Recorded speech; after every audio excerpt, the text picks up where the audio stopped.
Hola i benvinguts a un altre vídeo de Llibres de Lledegont. Jo sóc Roser i així parlem de literatura de fantasia i ciència-ficció.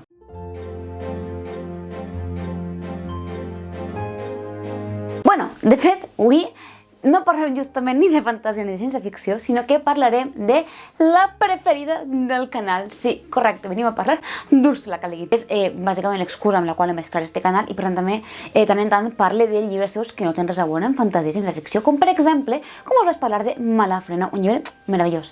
I parlant d'Úrsula K. Le Guin, heu vist la meravella d'edició de Terramar en novel·la gràfica? O sigui, per favor, que ho porten a aquest país, que ho porten en català, per favor. O sigui, jo necessito això en vena, que, o sigui, jo ho he vist, jo no puc viure sense això. També vos dic, si algú ve així a dir-me però Roser, si ja tens 4 edicions de Terramar. Primera, tècnicament, en tinc 5. I segona, molt bé, un aplaudiment per a vosaltres, sabeu comptar fins a 4. Quan sabeu comptar fins a 5, us presentaré la novel·la gràfica, perquè vos dic que me la penso comprar. És que tampoc sé què espereu de mi. Esteu parlant en una persona que, quan li agrada molt un personatge, no es compra una, ni 2, ni 3 figures. Vull dir, que tinc un rotllet de Sakura que no gasta, que li simplement en la caixa per exposar perquè és superbonico. En definitiva, que m'agrada col·leccionar coses, així que sí, estic esperant en candeletes quan se publica aquest llibre així per poder comprar-lo, perquè és que és preciós. Però bueno, tornant al tema que mos ocupa avui, que és un llibre d'Úrsula K. Le Guin i no és Terramar, i és que avui venim a parlar de molt lluny de qualsevol altre lloc. Com podeu veure, no tinc el llibre físicament, és un llibre que jo vaig llegir de la biblioteca. Actualment està descatalogat, almenys en català, en castellà diria que també, però el puc trobar a la biblioteca. També he vist edicions a Wallapop, de fet estic pensant de comprar-me una d'elles, però encara està allà en preferits. Però sí, és un llibre bastant poc conegut d'Úrsula K. Le Guin, no és una de les seves grans obres i de fet, si algú pregunta si començar per així amb Úrsula K. Le Guin, la resposta seria no, perquè és un llibre que res té a veure amb Úrsula K. Le Guin, és bastant diferent, però tanmateix jo crec que és un llibre molt tendret, molt boniquet i ara us en parlem un poc. És un llibre publicat l'any 1976 i per resumir-ho de forma bastant concisa estem parlant d'una novel·la del que en anglès es diu coming of age, de maduració, d'aquella època de la vida de 17, 18 i 19 anys en el qual comencen a presentar-se dilemes reals, problemes tampoc, no? Però qüestions o dilemes morals, ètics i sobretot de què passa en la meva vida, qui sóc jo, etc. La sinopsis que podem trobar a la pàgina oficial d'Úrsula K. Le Guin seria la següent, i és: Owen té 17 anys i és llest, sap què vol fer a la vida, però llavors coneix a Natalie i s'adona que no sap res de res. Sí, ja ho sé, a primera vista pot parecer que és una història adolescent romàntica, té parts d'allò, no us ho negaré, sí, però no és el tema principal, més que de romanticisme, com us parlava, com us deia, és aquest fet de creixement, és aquest fet de, per primera vegada en la vida, presentar-se unes qüestions que t'afectaran, com he dit, la resta de la vida, no? Com en aquest cas, per exemple, que estudiar. Tenim a Owen Griffith, com us dic, que té 7 anys, que és molt intel·ligent, i que el que passa és que ell és una persona que ho vol saber tot, vol saber el per què darrere de tot, i li agradaria estudiar ciència. D'altra banda, Natalie, que va al seu mateix institut, té molt clar que vol ser compositora, ella vol dedicar-se a la música.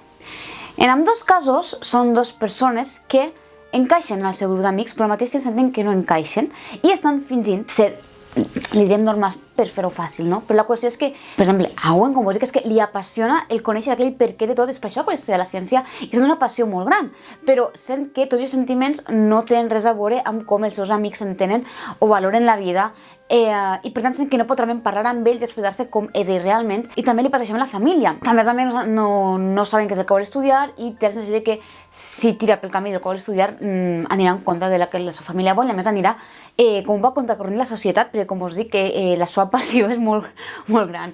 I tenim a Natalie que un poc li passa el mateix.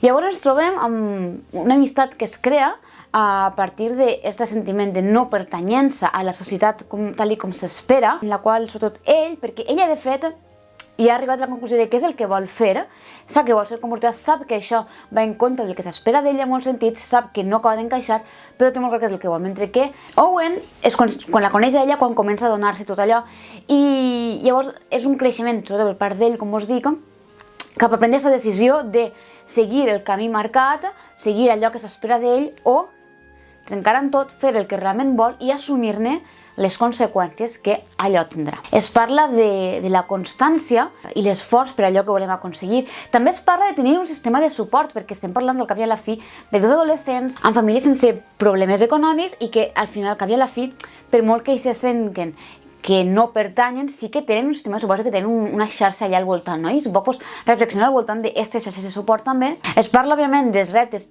molt típics de l'adolescència, com són la pressió acadèmica o les expectatives familiars, que moltes vegades tenim por de defraudar, de decebre. I també per tot això crec que és una novel·la que pot ser en tot el món i acaba d'agradar, i és que és una novel·la molt adolescent en sentit de la temàtica adolescent, de que ja amb certa edat és molt probable que ens costi connectar amb aquests personatges, que són personatges realment que acabes connectant o empatitzant, no? Perquè, bueno, primera perquè la narració d'Úrsula K. Le Guin és meravellosa, perquè ja sabem que Úrsula el que és narrar ho sap fer molt bé. Estem en una història narrada en primera persona per part d'Owen, però que en cap cas es fa complicat, farragós ni tan sols prepotent. És molt interessant com avancem a través dels pensaments d'Owen i la seva evolució com a personatge. De fet, Úrsula ja explicava en algunes entrevistes que a ella li agradava molt justament escriure sobre personatges adolescents, sobretot en aquesta època, es diu, de 9 o 20 anys, per l'evolució tan gran que poden arribar a fer. Estem en un moment de la vida en què realment afrontem molts canvis i canviem molt i comencem a construir-nos com les persones que acaben siguent realment d'adults, no?